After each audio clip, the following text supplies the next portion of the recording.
शेतकरी मित्रांनो, Patel agro services या युट्यूब चॅनलला आपलं सर्वांचं स्वागत आहे। जसं की आज आपला जो दुसरा रोग आहे बुरशीजन्य रोग, केळीवर येणारा जो बुरशीजन्य रोग आहे, पहिला आपण पाहिला सिगाटोका म्हणजे केळी करपा, तो एक बुरशीजन्य रोग होता। आणि आता एक दुसरा जे केळीच्या घडावर येणारा रोग आहे आणि तोही बुरशीपासून होतो।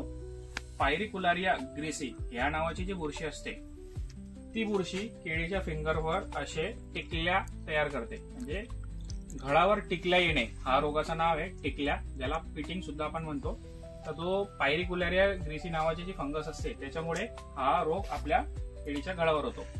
आता हा रोग होतो, टिकल्या आल्यानंतर आपल्याला त्याची उपाययोजना तर माहिती आहे की काय करायची, पण हा रोग येतो कसा आणि येऊ द्यायचा नसेल तर काय करावं लागेल त्या संदर्भातच आपण आज या पटेल ॲग्रो सर्व्हिसेस युट्यूब चॅनलवर बोलणार आहोत। तर सर्वप्रथम हा घड आहे, निसवळ झालेले घड जे केळीमध्ये असतात, तर त्याच्यावर असे फ्लावर असतात काळे। हे पहा, तुम्हाला इथं फ्लावर दिसत असतील, हे काळे फ्लावर।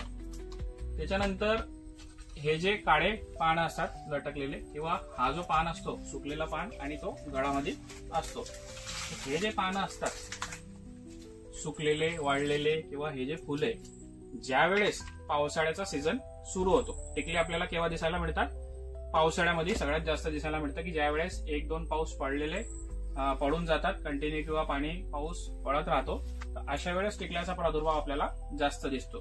तर तुम्हाला समजलं असेल की टिकल्या कोणत्या वातावरणामध्ये येतात, की ज्या वेळेस बागेमध्ये आर्द्रता असते आणि पाऊस पडत राहतो।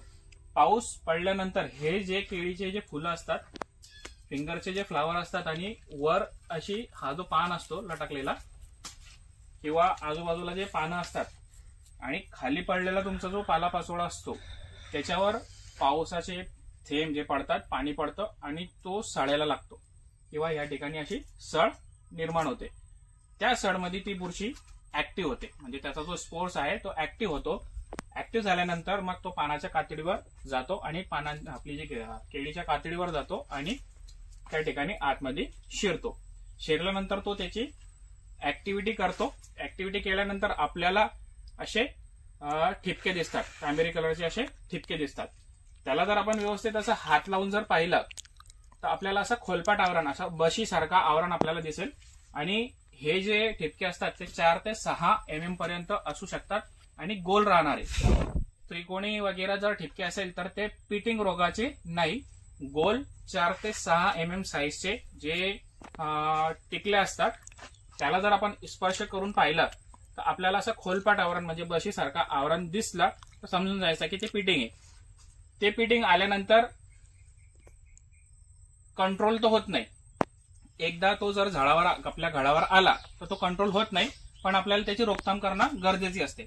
जर आपल्याला हा रोग आपल्या केळीच्या घडावर टिकल्या आपल्या केळीच्या घडावर येऊ द्यायचे नसतील तर आपल्याला काय करावं लागेल, जसं की मी तुम्हाला सांगितलं की पाऊस पडण्या अगोदर आपल्याला हे फ्लावर्स असं हात जर मारला तर हे फ्लावर केळी घडावरचे हे फिंगरवरचे पूर्ण फ्लावर काढून घ्यायचे। हे जे काळे पानं केळी घडावर पडलेले ते काढून फेकून द्यायचे। सोबत बागेमध्ये स्वच्छता पूर्ण ठेवायची, जेणेकरून पाणी पडल्यानंतर कोणताही पालापाचोळा सडणार नाही आणि त्याच्यापासून तो बुरशी ऍक्टिव्ह होणार नाही।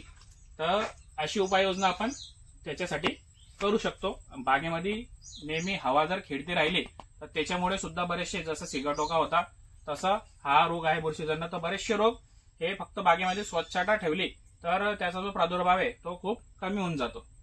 तर टिकल्यासाठी आपल्याला काय करणं आहे की बागेची स्वच्छता ठेवणं आहे, सोबत हे जे पावसाळ्या अगोदर हे जे फ्लावर्स आहे केळीवरचे ते काढून टाकणे, जोही काळा पान जळालेला पान घडावर असेल त्याला काढून फेकून देणं आहे, आणि एक प्रिव्हेंटिव्ह मेजर म्हणून फवारा आपल्याला घेणं आहे। त्या ठिकाणी आपण ऑर्थोसिलिसिक ऍसिड, OSA, ओसा हे पण घेऊ शकतो, जेणेकरून आपली जी केळीची जी फिंगर आहे त्याच्यावर कोटिंग होऊन जाते। कारण कोणताही जर रोग असला तर त्याला जोपर्यंत होस्ट मिळत नाही, होस्ट म्हणजे ज्याच्यावर तो अटॅक करणार आहे, तोपर्यंत त्याचा अटॅक प्रादुर्भाव होत नाही। त्याला सर्वप्रथम या केळीच्या फिंगरमध्ये शिरावा लागतो, त्याच्यानंतरच तो पुढे त्याचा जो प्रादुर्भाव आहे तो आपल्याला दाखवतो।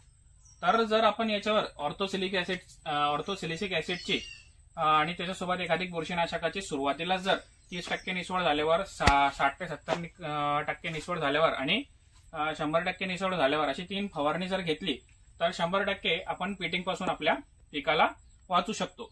आता पिटिंग आपल्या केळीच्या ह्या कातडीवर येते, आतमध्ये त्याचा काही प्रादुर्भाव नसतो. पण बरेचसे व्यापारी लोक पिटिंगचा केळी पाहिली की केळीवर डाग असला हे पाहिलं तर ते घड कापत नाही, ते आपल्याला लोकल मार्केटला द्यावं लागतं.